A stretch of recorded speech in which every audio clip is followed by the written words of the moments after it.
highest paid cornerback. The Chiefs and guard Trey Smith have agreed to a 4-year, $94 million deal. The extension makes him the highest paid interior lineman in league history. $70 million is guaranteed. NBA Commissioner Adam Silver said Tuesday that team owners across the league have requested a formal study into the issue of expansion. The next Board of Governors meeting for the NBA likely will take place sometime in September. Save big when you bundle auto and home, renters, or condo with Progressive. That's the SportsGrid Sports Flash. I'm Chuck Sanders.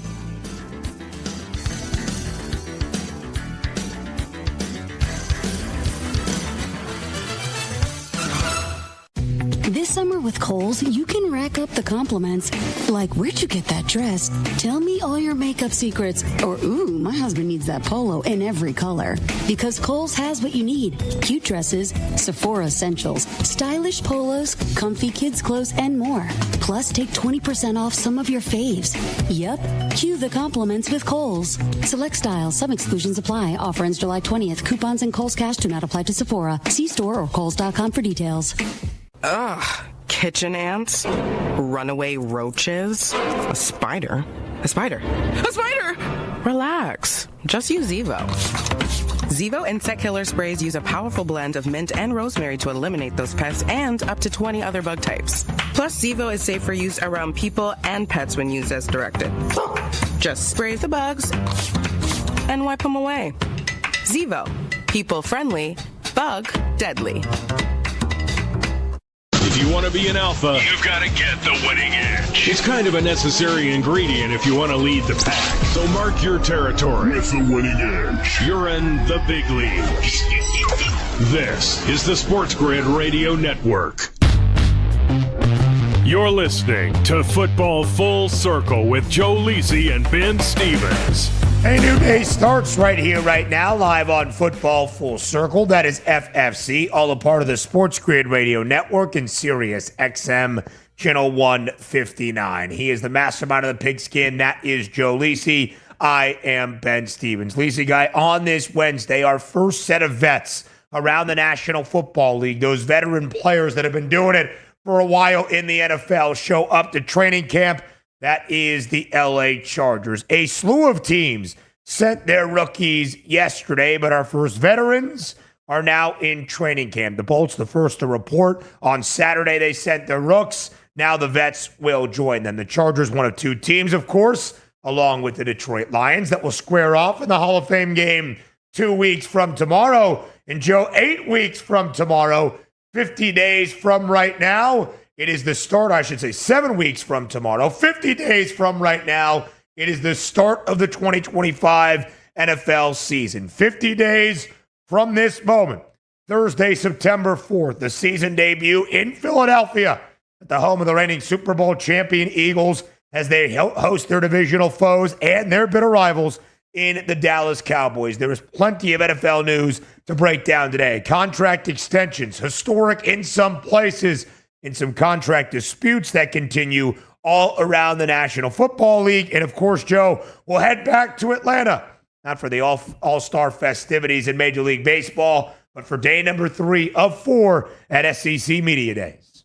Yeah, 38 days away. I believe I saw the George Rogers tweet out there by, the college football. 38 days away, they said, or maybe that was yesterday, for the start of the college football season on August 23rd. We saw LSU. We saw Texas get up there with Steve Sarkisian. We have other teams today and tomorrow, and that's what it's all about if we're talking SEC and we're talking college football. For the NFL, you mentioned the Chargers and the Lions, right? That's two teams that want to get off on the right foot, not just in terms of the Hall of Fame game, but potentially challenging for an AFC and NFC championship. The Chargers made it to the playoffs in year 1 with Jim Harbaugh. A lot of questions surrounding this team and Justin Herbert. And for Detroit, can they keep that train in motion, Ben, right? They lose the offense and defensive coordinators. Can they overcome that and still be the number 1 team like they were in terms of the conference? Only time will tell, baby. Yeah, Lisa, guy, that is very much the priority for Detroit. We'll talk about the Lions, who send their rookies to camp today. The veterans report by the end of the weekend. So much to discuss all around Football Full Circle on this Wednesday. Lisa, let's start with some big contract news for the New York Jets. It continues this week. On Monday, they extended Garrett Wilson, 4-year deal worth $130 million at the end of his third season in the National Football League. He was a top 10 pick, 10th overall in 2022, won Offensive Rookie of the Year in that same season. In 2022, well, the Jets had another top 10 pick. In fact, the 4th overall selection in that same draft, who also won Rookie of the Year on the other side of the ball. His name, Sauce Gardner, and he signs a large extension yesterday for the Jets as well. 4-year, $120.4 million deal. That is $30.1 million per season. Sauce Gardner, now the highest paid cornerback, Joe, in the National Football League. Yeah, he is definitely key to the success of the New York Jets. Is he, Darrelle Revis 2.0? We'll see. But, I mean, he's definitely above average. I know he tailed off towards the end of the regular season last year, especially when that defense fell off a cliff and they made the change from their head coach, Robert Salah, to the interim in terms of Ulbrich. But at the end of the day, if the Jets are going to have success, not just this year, but in years to come, you need Sauce Gardner as long as he's healthy in that lineup. I will say this, Garrett Wilson, I love the signing, but I've battled. Carver and I had a discussion last night. He's like, oh, please, you're making him out to be a superstar. He's similar, you can make the argument, to what Terry McLaurin had in terms of Washington before Jaden Daniels got there. Now with Justin Fields, he's getting money. Can we see the real Garrett Wilson? I think he's a superstar in the making. I think he's a legitimate 12 to 1,400-yard receiver year in and year out. Now with above-average quarterback play and a new coach, I think Garrett Wilson could be one of the best wide receivers in the AFC. I am so high on the New York Jets this year. It's a little shocking. I don't want to go, too all in, but I really believe this team now could be at least a 9 or a 10-win football team and maybe second-best team in the AFC East, Ben. So, Lisa, guy, when you look at the New York Jets, right, Garrett Wilson, the Offensive Rookie of the Year. In his 3 years in the National Football League, he has played in all 51 games for the Jets. He has had 1,000 receiving yards each and every year. Proven and respected. And now they hope the reunion with his college quarterback and good friend Justin Fields unlocks this Jets offense even further. Sauce Gardner, a 2-time first-team All-Pro performer in his first 2 years in the NFL. You mentioned fell off slightly by those very high standards last year. Still a shutdown, lockdown guy that deserves this payday. Just in terms of the finances before we dive into the New York Jets. Last year, Patrick Surtain II, also near the end of his rookie deal, signed a contract extension that was an average annual value of $24 million per year. At the time, Surtain became the highest paid corner in the National Football League. He then goes out and backs up the payday, winning Defensive Player of the Year for Denver in 2024. And Joe, just to show you where the salary cap is increasing and why each and every offseason, each and every time we get some news from an insider, a contract extension has been signed, it is a record-setting deal or the highest paid player at insert X position. Surtain had the highest deal of the offseason last year, highest paid corner in the NFL, backs it up with his performance, and now is the 5th highest paid cornerback in the NFL. That's just where these things go. So for the Jets to ink Sauce Gardner right now at the end of 3 years, like they did with Garrett Wilson, not only, Joe, do they balance out the big payday of the extension over the final 2 seasons of the discounted rookie rate on that rookie deal, you get in front of the market. You set the market. You don't have to match the market when your guy's like, look how much that corner is getting paid. I want to be the highest paid corner. You go out there and you make the market and allow others to follow. It's similar to what the Chiefs did with Pat Mahomes when they gave him $480 million, right?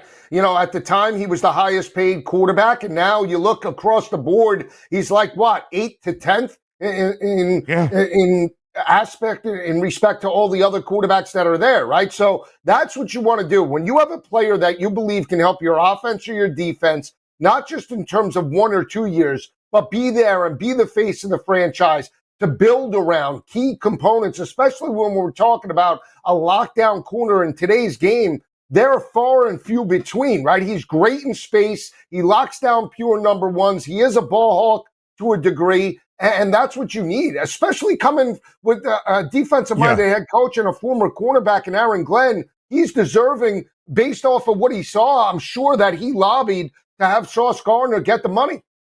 Aaron Glenn, a former first-round pick of the Jets as well, understanding the importance of this young talent. Joe, just to echo your point on Mahomes, when he signed that deal in 2020 at the end of his third year in the National Football League, we all were like, what?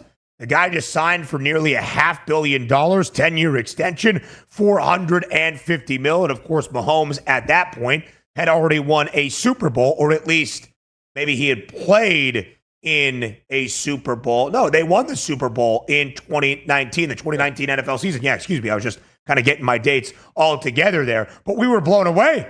Mahomes now makes $45 million per year. Different incentives, obviously the structure of the contract, but we're just doing this on annual average value. He is the 14th highest paid quarterback in the NFL. So many guys without nearly even close to the accolades that Mahomes has makes way more than him on an annual average basis. We'll talk more about the New York Jets and also why Mahomes should be happy because of financial investment into the guys that are required to protect him and keep him upright. All of that next on Football Full Circle.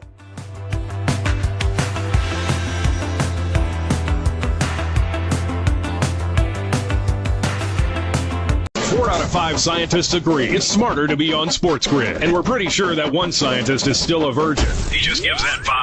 This is the SportsGrid Radio Network. With your news flash, I'm Trey Westerberg. This update brought to you by Sky Rizzi. The U.S. government says it is immediately placing a 17% duty on most fresh Mexican tomatoes after negotiation ended without an agreement to avert the tariff. Proponents say the import tax will help rebuild the shrinking U.S. tomato industry and ensure the produce eaten in the U.S. is also grown there. Mexico currently supplies around 70% of the U.S. tomato market, up from 30% 2 decades ago, according to the Florida Tomato Exchange. President Donald Trump and Senator David McCormick of Pennsylvania jointly announced roughly $70 billion of energy investments in the state Tuesday as the president traveled to Pittsburgh for a conference with dozens of top executives to promote his energy and technology agenda. The Pennsylvania Energy and Innovation Summit took place at Carnegie Mellon University and came as the state's political and business leaders are working to forge the city into a hub for robotics, AI, and energy. I'm Trey Westerberg with your news flash.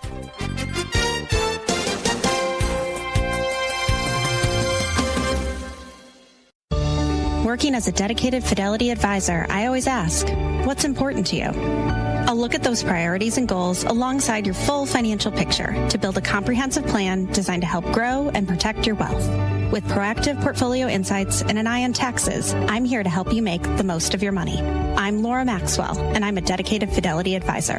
Learn more at fidelity.com/wealth. Investment minimums apply. Fidelity Brokerage Services, LLC, member NYSE, SIPC. When you bundle renters and auto with Progressive, you can save while protecting your most valuable possessions, like your really expensive limited edition sneakers and your new suit for your cousin's wedding. Except you never actually bought the suit because you can't stop buying sneakers. So you show up to the wedding looking like you're going grocery shopping. But hey, at least your sneakers will look good in the pictures, until you're cropped out of every last one of them. So go ahead and get Progressive so you can save while protecting the things that matter to you. Progressive Casualty Insurance Company and affiliates and other insurers. Not available in all states or situations. There's something you should know and always remember. SportsGrid does not increase luck. We're your unfair advantage for the latest sports gaming information. If you're looking for luck, go find a horseshoe. This is the SportsGrid Radio Network. You're listening to Football Full Circle with Joe Lisi and Ben Stevens.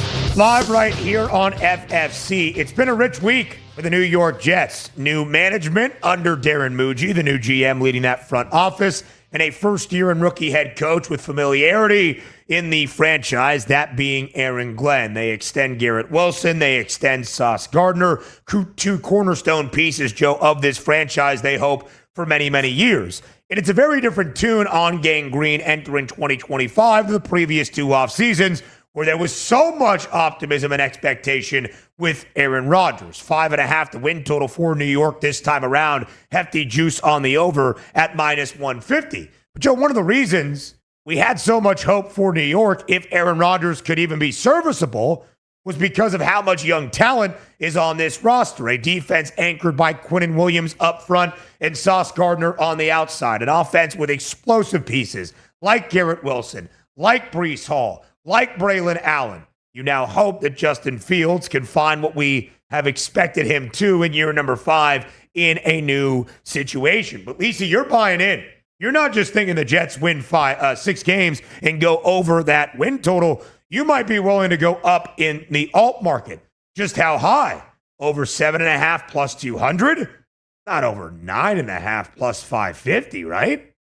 No, but I would take the 7.5. I mean, the 550 is appealing at the 9.5. They could be 9 and 8, and that's right where I expect them to be. But the 2-1 at 7.5 wins, I think, is very doable. I actually like, and I talked about this with Scott when we broke down the divisional markets.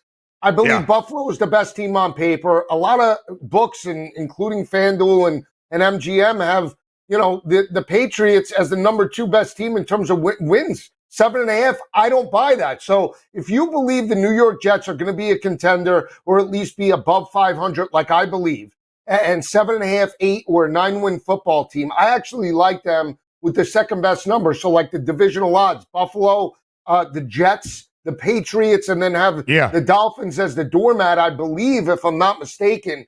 Last time I looked, is plus 950. I actually like that bet. But again, I also like the Jets to make the playoffs as a potential wild card. They, to me, Ben, have more continuity this year with Justin Fields, even without him stepping out on the field, than they did last year with Aaron Rodgers. Is Justin Fields as poised and as polished as a quarterback in the pocket as Aaron Rodgers? No. But he's a winner. He's a gamer. He's bought into the team completely. And that's half the battle, I believe, for the Jets to get over the win total. Couple that with his running ability, Breece Hall, as long as Breece is still there with Braylon Allen, they're going to have a dynamic, balanced offense. And I think they're going to shock a lot of people. I like them plus the 3 against their former quarterback, Aaron Rodgers, week 1.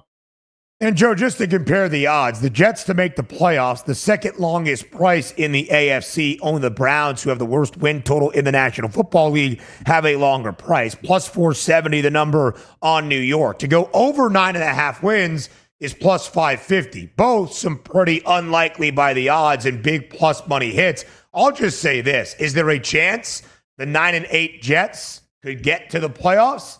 Sure.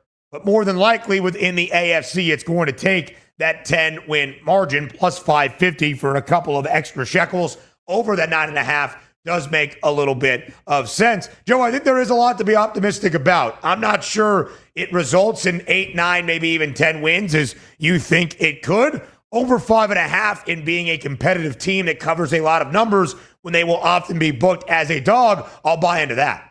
Yeah, here's the correlation. When Russell Wilson moved from Seattle to Denver, Seattle's win total was 5.5. Now, I understand, Super Bowl winning coach and Pete Carroll. I get that. But they had nothing, as it seemed at the time, with Geno Smith. The cupboard was bare at the quarterback position. And what did they do? They overexceeded expectations, became a 9-8 football team, and lost to San Francisco in the first round of the playoffs. Again, you have Aaron Glenn, a competent defensive coordinator. Was his defense elite at Detroit? No. But again, I believe Aaron Glenn is a motivator, something maybe Robert Saleh wasn't. Robert Saleh might have been the defensive mastermind, but to get that team to play as a unit, I don't think he was a great mentor or a coach in that aspect.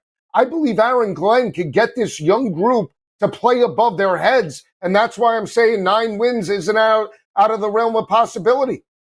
What's interesting is if the Jets can be a playoff team this year, again, it is unlikely, as the odds have stated, they would snap their 14-year drought of missing out on the postseason, by far the largest. No drought in terms of postseason or even deeper playoff runs in Kansas City. But, Joe, one of the issues, of course, for the Chiefs last year, shoddy offensive line play, banged up front. Joe Thuney had to flex out to the left tackle spot, and they got exposed in Super Bowl 59 by that ferocious front of Philadelphia. So that is offseason priority number 1 in KC. They drafted Joshua Simmons out of Ohio State to try to help there. They signed Jalen Moore to be that blindside blocker of Patrick Mahomes. They franchise tagged Trey Smith, and then yesterday the tag became an extension. 4-year, $94 million deal for the right guard in KC. $70 million guaranteed, Joe. Both of those numbers, the most we have ever seen in NFL history for an interior O-lineman. Got to protect your best commodity. And when you watch that game play out last year in New Orleans and you see Pat Mahomes on his back and under pressure, and you realize Pat Mahomes is mortal when he doesn't have time in the pocket, that's what it takes. You have to protect Pat Mahomes. And that rushing attack was non-existent against a dominant front seven. Hopefully they can run the football more consistently in 2025. And Joe, one of the ways I would say you would build back up that line is focus on your interior pieces that are Pro Bowl level performers. Trey Smith, a Pro Bowler for the first time in his 4-year NFL career last season, and Creed Humphrey at the center spot. Right guard center, sick. Jawan Taylor, right tackle, We'll see what Jalen Moore does, the high-priced offseason acquisition of the left tackle spot, and where the rookie Joshua Simmons, who was injured last year in Columbus, or would have been a higher first-round pick, where he factors into the O-line as well. But, of course, have to reward the big hog mollies up front. Creed Humphrey and Trey Smith do get that. We'll talk about the extensions that haven't happened and the deals that have not yet been signed. On the other side of the break, looking at you, Terry McLaurin in Washington, up next.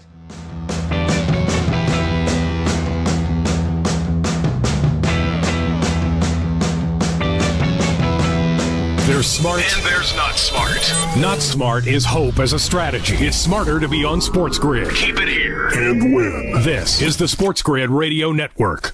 The SportsGrid Radio Network presents This Date in Sports History. 1941, Joe DiMaggio goes 3 for 4, hitting in his 56th straight game, a record that still stands to this very day.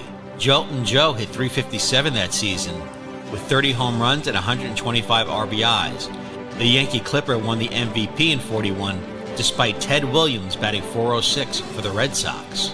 For SportsGrid Radio, I'm Mike DeMurgis. The Technology Minute with George Capalbo. Until now, the only way to deal with pesky mosquitoes, the old-fashioned way. Now, if you dare, buy into a new Hong Kong-based Indiegogo project called Photon Matrix. A paperback-sized AI device uses LiDAR to invisibly scan for mosquitoes up to 20 feet away. And then high-powered lasers can vaporize up to 30 mosquitoes per second. One unfortunate problem, onboard sensors detecting humans in the kill zone means it won't fire. Otherwise, follow me at Capalbo on X and stay tuned to The Technology Minute for more cool stuff like this. Carver and Lisi. Come on! What are you doing? The guy can't even get the balls out of the sands. This guy sucks.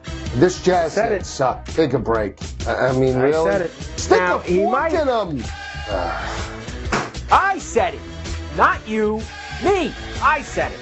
It's Carver and Lisi with Mike Carver and Joe Lisi. Weekdays 8 p.m. Eastern, 5 Pacific on the SportsGrid Radio Network. There comes a point when the chips are down. To coin a phrase. When the only thing you can do is stop and wait. Do you want to face that moment prepared? Or rely on luck? Get the winning edge. This is the SportsGrid Radio Network. You're listening to Football Full Circle with Joe Lisi and Ben Stevens. Live right here on Football Full Circle, it is FFC. He is Joe Lisi. I am Ben Stevens. So big paydays this week for Garrett Wilson and Sauce Gardner in New York. Big payday yesterday for Trey Smith in Kansas City. And Joe, there was a couple of contract disputes that played out over mandatory minicamp to finish out the offseason programs around the NFL. Of course, TJ Watt in Pittsburgh, Trey Hendrickson and Shamar Stewart in Cincinnati. And then Terry McLaurin in Washington, who, of course, has spent all 6 years with the Commanders and has been highly productive in all 6, a 1,000-yard receiver each of the previous 5. And last year, in his first with Jaden Daniels, 13 receiving touchdowns, by far his career high. His previous high mark was during his rookie season with 7. It felt like something, Joe, as the Commanders continue to build up the optimism, trying to even raise the level once again this year. That should have been a done deal, and all parties should have been pretty happy to ink a new deal. Hasn't happened yet. Terry McLaurin, at a photo shoot or a commercial shoot yesterday, spoke with some reporters afterward and mentioned his frustration with the lack of progress in these contract negotiations, saying McLaurin and his reps haven't spoken to the Washington front office since minicamp. It's a pretty good portion of this offseason. Lisi, are you concerned about the contract dispute for McLaurin and the Commanders? Yeah, very. And I saw on X a potential trade. I don't know how much this had weight, but they were talking about Terry McLaurin and Breece Hall being shipped. So the Jets would send Breece Hall to Washington for Terry McLaurin for a 26 first round pick and selection. And I'm looking now and I'm going, I love Jaden Daniels. I love Dan Quinn. I love what this organization did in terms of turning it around. But you need Terry McLaurin to be there. I mean, he really showed his worth last year with a rookie quarterback, elevating his game, 13 receiving touchdowns, big play wide receiver. He did it in the playoff environment, taking it to the house against Detroit. You want to go into the season with a potential aging Deebo Samuel that can't catch a football wide open on a slant route. Noah Brown, who's at the end of his career. Luke McCaffrey. Ja'Cory Brooks is great. He's the rookie out of Louisville, but he's certainly not Terry McLaurin, an age, a veteran that is a pure number one. You need to sign him. I don't understand why, and he's been a consummate professional. I don't understand why they let this situation play out. We know about wide receivers being temperamental. For Washington to have success and elevate with Jaden Daniels in year 2, they need to sign Terry McLaurin. Otherwise, I'll tell you this, they're potentially only a 7 or an 8 win football team. Again, Joe, it felt like a rather simple thing. Why wouldn't they want to sign McLaurin? Well, that might be the answer right now. Why hasn't Terry McLaurin inked a new contract? With Garrett Wilson's deal earlier this week, Joe, when that extension fully hits on an annual average value basis, there will be 9 wide receivers around the NFL that now make $30+ million per year. Is Terry certainly of that ilk based on where the market is? No doubt. At least $28+ million per year, which 13 wide receivers now make? Yeah, I would say so. So why hasn't it happened? Well, I think you could ask, Joe, it's not based on production or what he has meant for this franchise, even in much less stable times. And of course, both on the field and off the field with the previous ownership group and Dan Snyder and the rotating cast and crew at the quarterback spot. Terry McLaurin has earned the right to be in Washington the remainder of his career for that right price. But Joe McLaurin is a veteran despite only playing 6 years. He will turn 30 in September. So I think that's probably part of the conversation. This would be his 3rd deal with the Commanders. He's playing under the final year of his contract. Ultimately, I believe a deal will be done. Ultimately, I believe it will happen before Washington reports to training camp, which the veterans show up a week from yesterday, 6 days from now in Ashburn, Virginia. I do believe Terry McLaurin will get paid, will be happy by the start of the season, and will be a huge factor for the Commanders once again. Yeah, if he gets his money, he's going to step up, has a great relationship with Jaden Daniels, steps up in big matchups. And again, he is a pure number one. The reason why the numbers haven't maybe shown as much as some of the elite ones, Jamar Chase, Justin Jefferson, and all the rest, is the under average quarterback play that he's had. He now has Jaden Daniels. That will change. Should be a done deal. It has not been just yet. There is only one first-round rookie now, Joe, that has not signed his first contract in the NFL. And I bet you can guess who it is and where he plays. More of that next.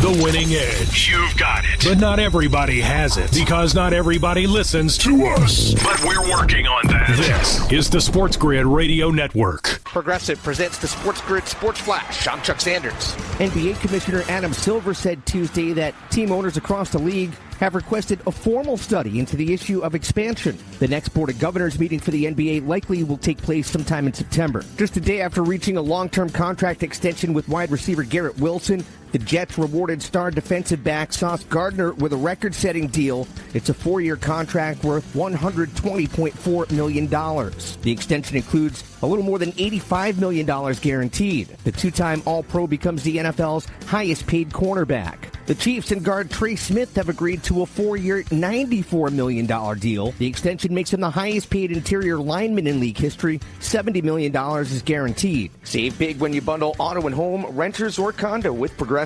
That's the SportsGrid Sports Flash. I'm Chuck Sanders.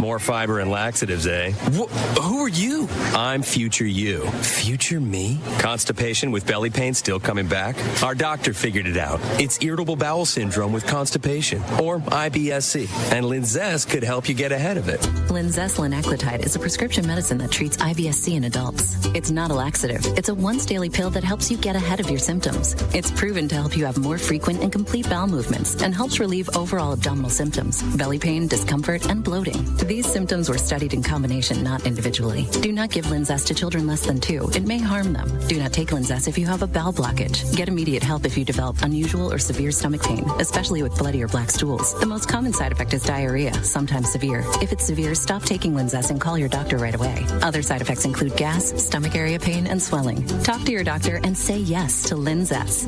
Learn more at linzess.com or call 1-800-LINZESS. You're listening to SportsGrid. Spreading the winning edge far and wide. Terrestrial, internet, TV, satellite, and don't forget our mobile app. Face it. The winning edge is everywhere. Somewhere there's a squirrel frustrated he can't get a phone. This is the SportsGrid Radio Network. You're listening to Football Full Circle with Joe Lisi and Ben Stevens.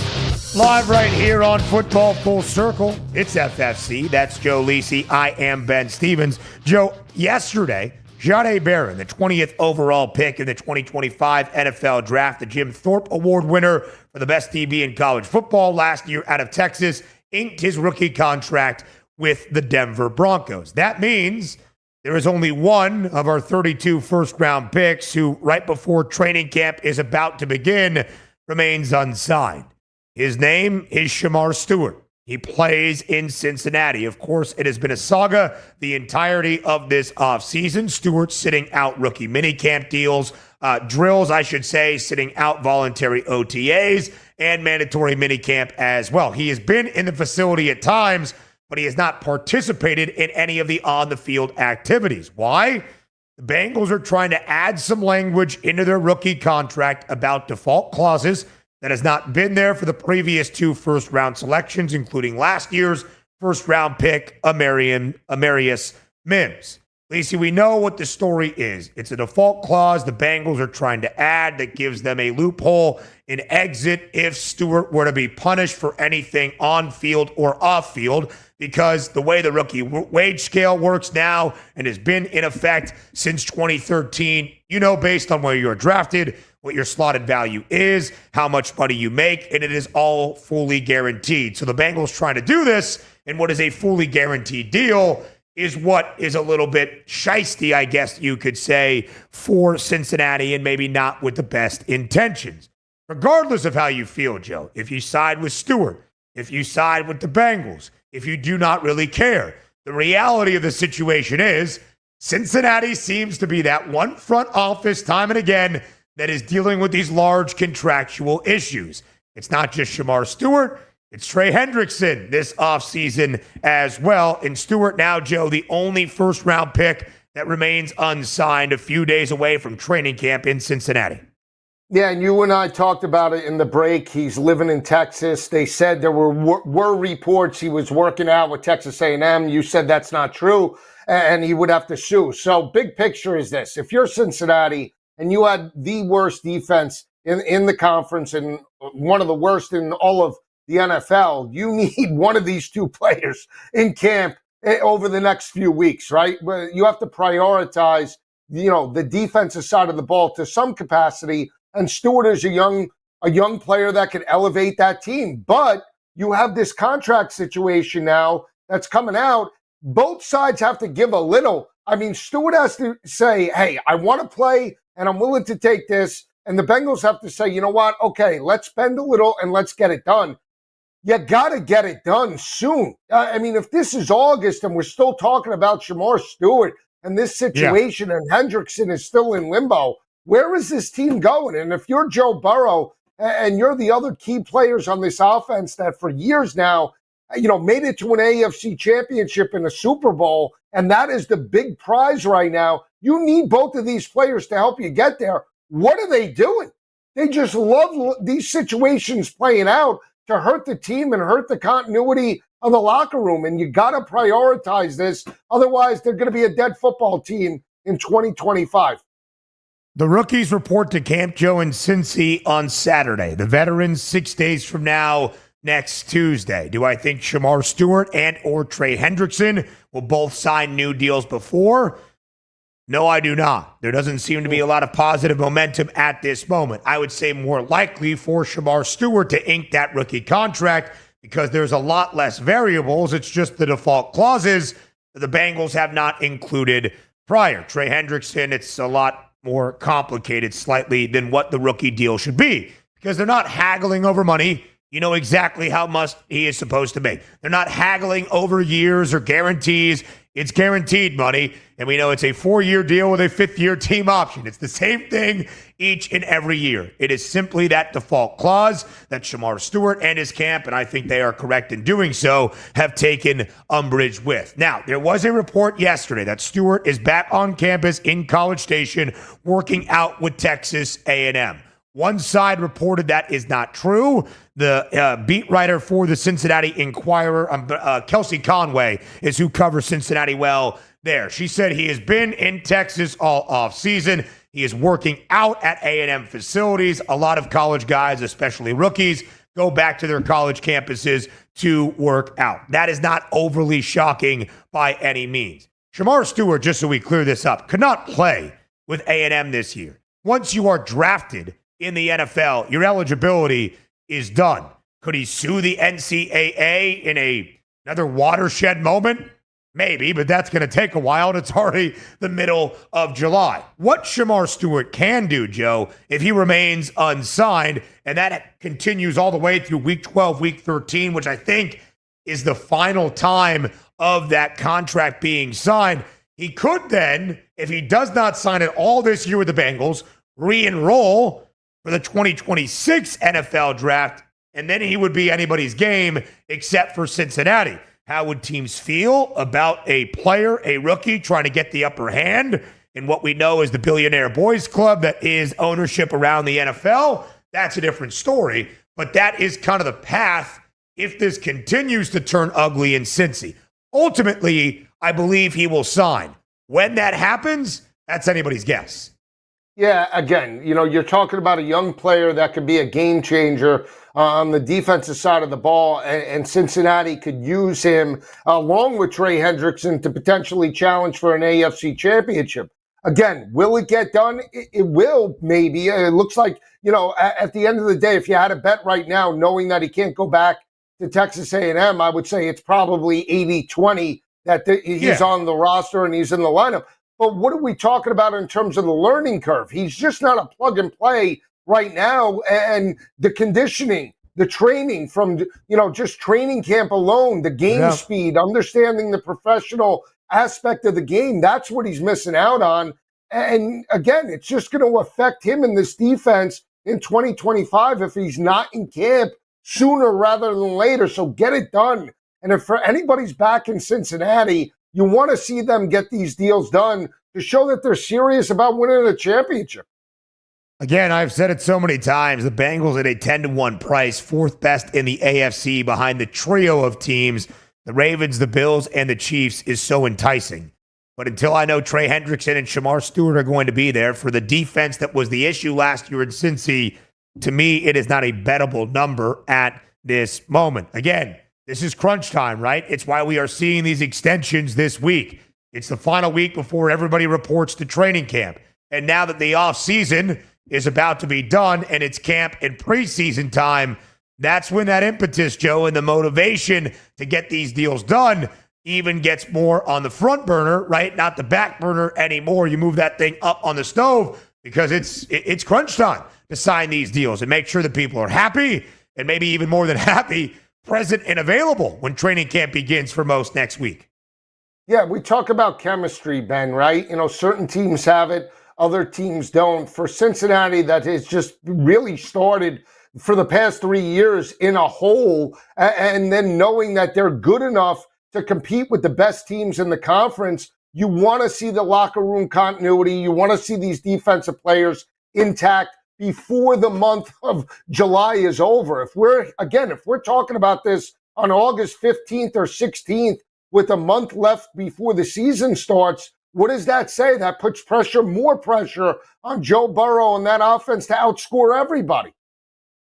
No doubt about it, Joe. It really does. And that will be their charge probably even with a new defensive coordinator in Al Golden, regardless of if Shamar Stewart and Trey Hendrickson are a part of the two deep and the personnel on that field. Shamar Stewart used to play in the SEC at Texas A&M. We'll talk some SEC media days on the other side of the break. Alabama and Kalen DeBoer at the mic today. Yesterday, Arch Manning with a ton of media and fanfare in Atlanta. Don't shake your head. It's college football next.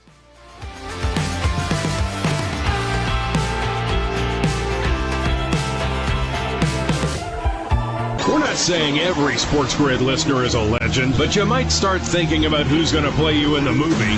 Just saying. This is the SportsGrid Radio Network. With your news flash, I'm Trey Westerberg. This update brought to you by Linzess. The U.S. government says it is immediately placing a 17% duty on most fresh Mexican tomatoes after negotiation ended without an agreement to avert the tariff. Proponents say the import tax will help rebuild the shrinking U.S. tomato industry and ensure the produce eaten in the U.S. is also grown there. Mexico currently supplies around 70% of the U.S. tomato market, up from 30% 2 decades ago, according to the Florida Tomato Exchange. President Donald Trump and Senator David McCormick of Pennsylvania jointly announced roughly $70 billion of energy investments in the state Tuesday as the president traveled to Pittsburgh for a conference with dozens of top executives to promote his energy and technology agenda. The Pennsylvania Energy and Innovation Summit took place at Carnegie Mellon University and came as the state's political and business leaders are working to forge the city into a hub for robotics, AI, and energy. I'm Trey Westerberg with your news flash.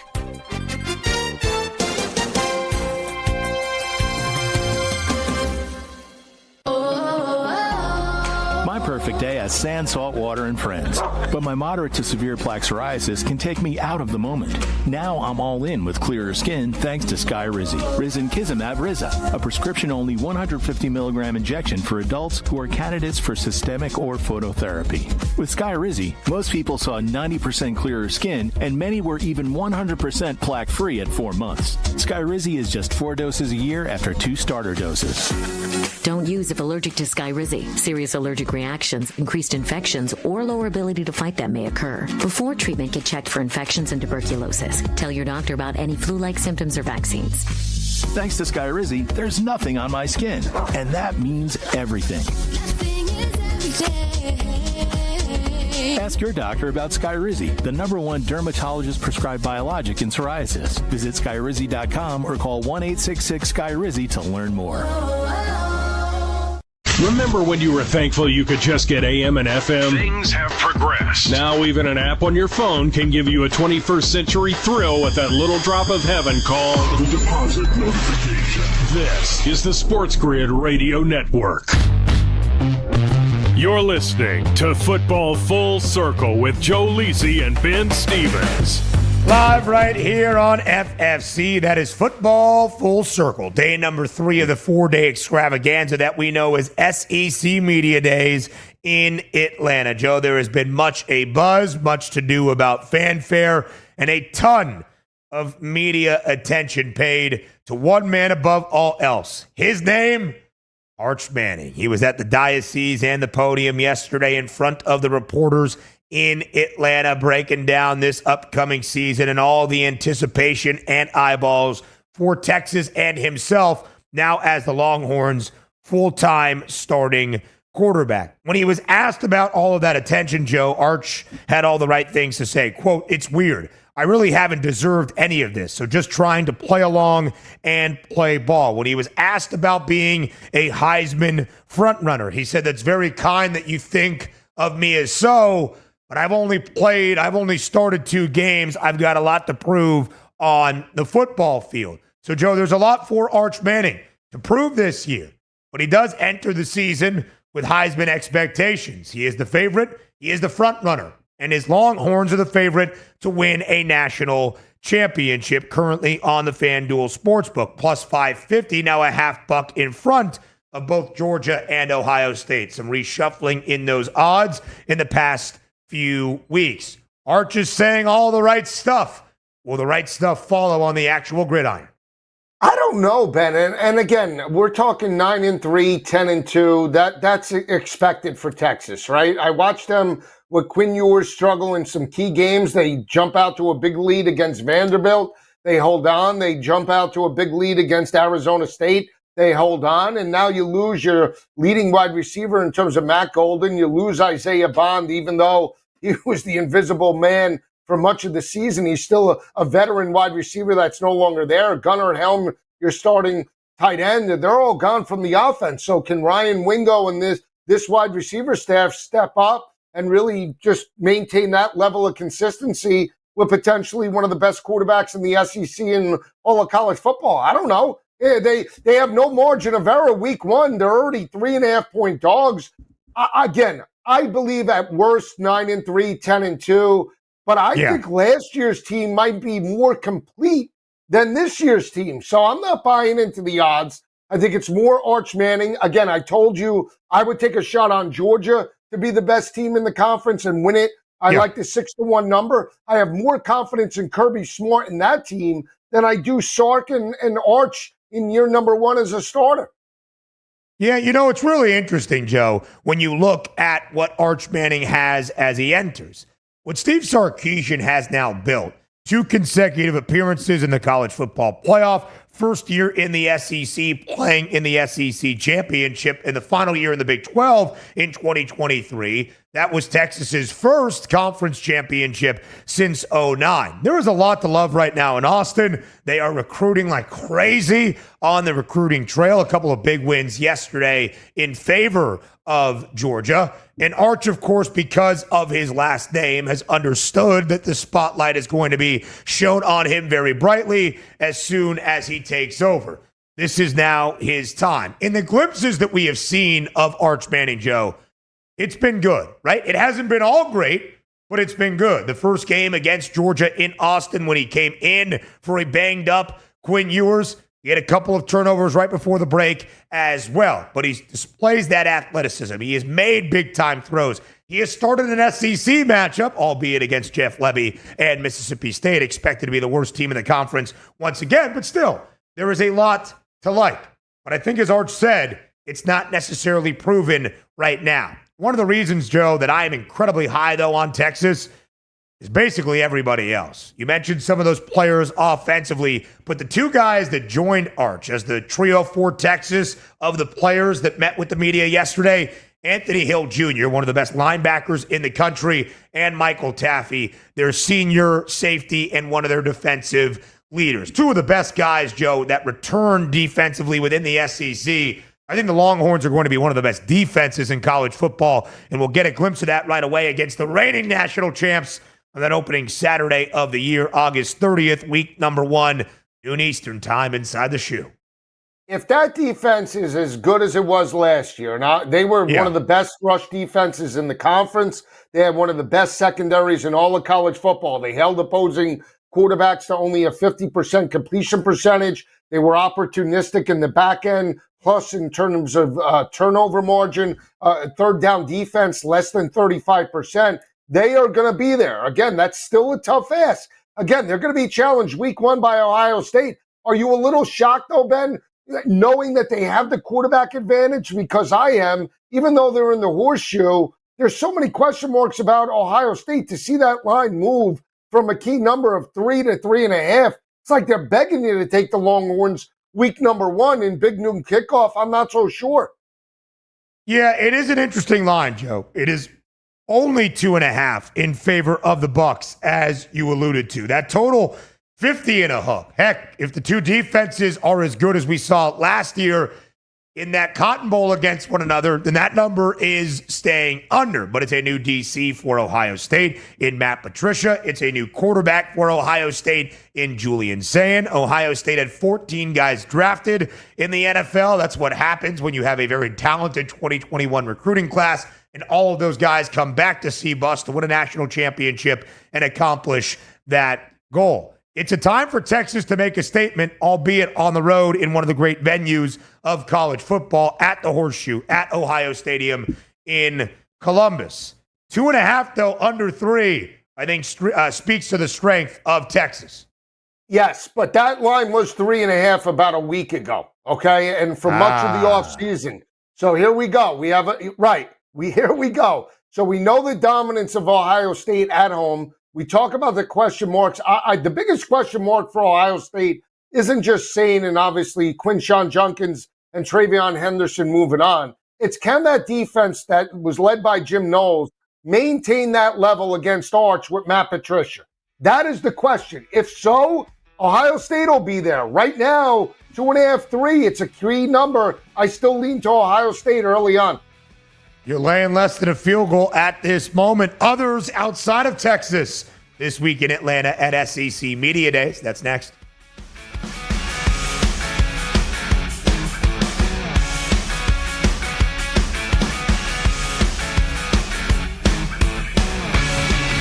Luck is winning the lottery. Strategy is settling your divorce before cashing in the ticket. It's smarter to be on SportsGrid. Get the winning edge. This is the SportsGrid Radio Network. SportsGrid TV and radio networks are the premier streaming video and audio channels dedicated to serving the sports wagering audience. Found on major smart TV platforms and streaming on SportsGrid Radio and Sirius XM Channel 159. SportsGrid's real-time data, expert commentary, and entertaining analysis transform viewers into informed sports enthusiasts. Our weekday radio lineup begins with the early line at 8 a.m. Eastern with Ben Stevens and Donnie Rightside. Donnie joins Kevin Walsh on Money Line at 11 a.m. Eastern, followed by Football Full Circle at noon Eastern. Kaplan and crew join the party at 1 p.m. Eastern, and Pharrell Coast to Coast keeps things rolling from 3 to 6 p.m. Eastern. Get in the mix with Kevin Walsh and Game Time Decisions at 6 p.m. Eastern. Evenings simmer with Carver and Lisi, then boils over with Gabe Moritzi on Sports Rage Late Night at 10 p.m. Eastern. To find out where to find SportsGrid that's best for you, go to sportsgrid.com. It's smarter to be on SportsGrid.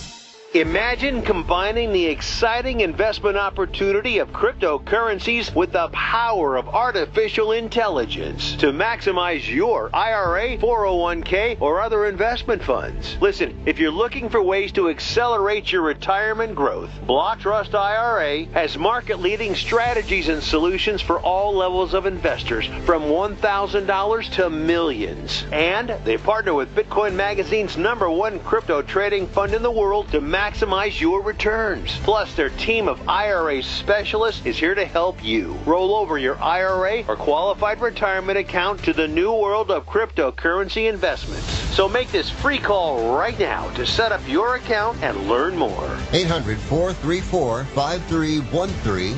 800-434-5313. 800-434-5313. That's 800-434-5313. It's stark but true. You can either listen to SportsGrid for strategies, odds, and more, or you can pay your bills by digging in your couch cushions for change. Just be sure to wear gloves. Get the winning edge. This is the SportsGrid Radio Network. You're listening to Football Full Circle with Joe Lisi and Ben Stevens. Live right here on FFC, it is Football Full Circle. Lisi guy, when you think about everything that we have seen the last few days in Atlanta, it was yesterday that we had Arch Manning and Steve Sarkisian in Texas. We also had Georgia's Kirby Smart up there, and he still is the reigning SEC champion head coach as Georgia beat Texas in both of their meetings a year ago. Lisi guy, when you look at Kirby Smart and this UGA team entering 2025, it's a lot of different faces. Only 2 full-time returning starters. on the defensive side of the football, a couple of which we saw yesterday in Atlanta. And most notably, it's a new quarterback, Gunnar Stockton, who was thrown into the fire in the SEC championship game and for UGA as well in the college football playoff. What are your expectations for the Dogs in 2025? College football playoff or bust. I mean, again, the only team that I feel confident in putting down money early on to make a college football playoff and challenge for a national championship is Georgia. And the reason why I say that is you talk about the way they recruit. We talk about winning the SEC, the dominance that they had. Now, part of that was with their former quarterback, Carson Beck, but I don't care. Yeah. It's the interior line. You look at some of the playmakers that they do have outside of Gunnar Stockton. Nate Frazier comes back. Dylan Bell comes back. Tight end Oscar Delp comes back. Veterans that were part of that offense last year.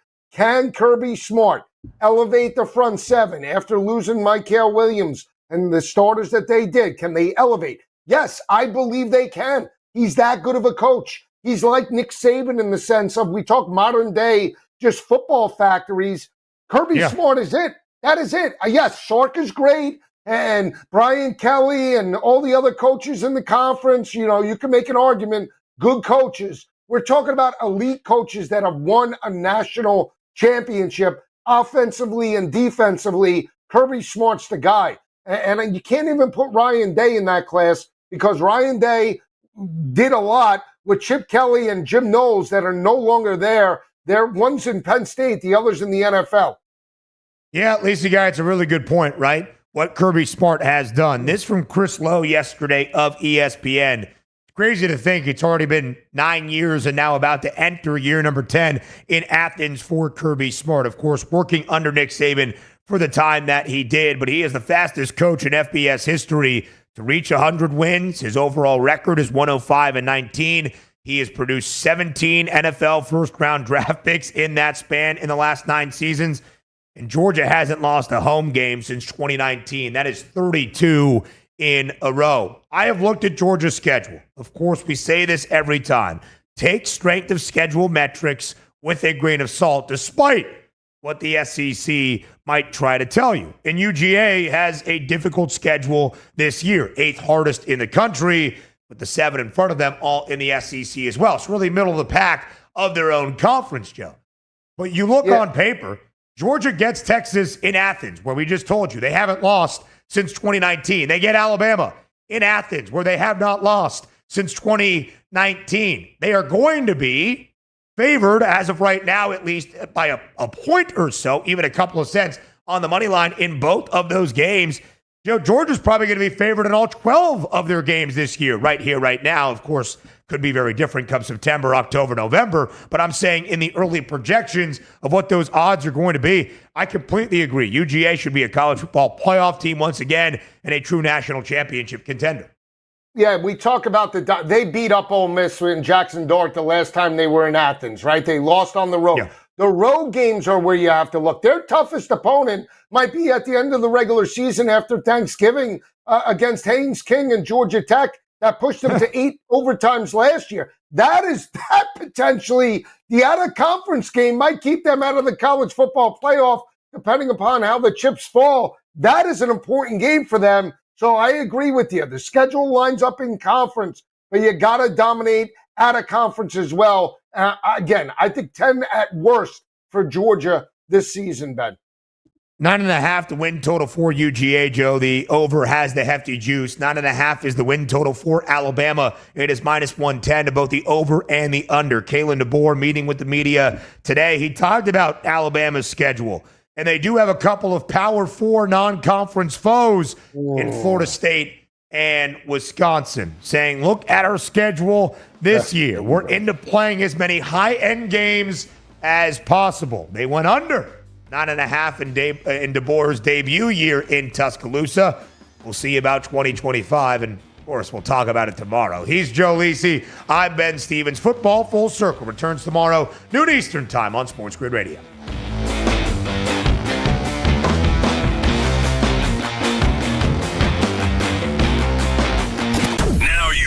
You found the advantage for gaming, odds, and more. But we call it the winning edge for short. This is the SportsGrid Radio Network.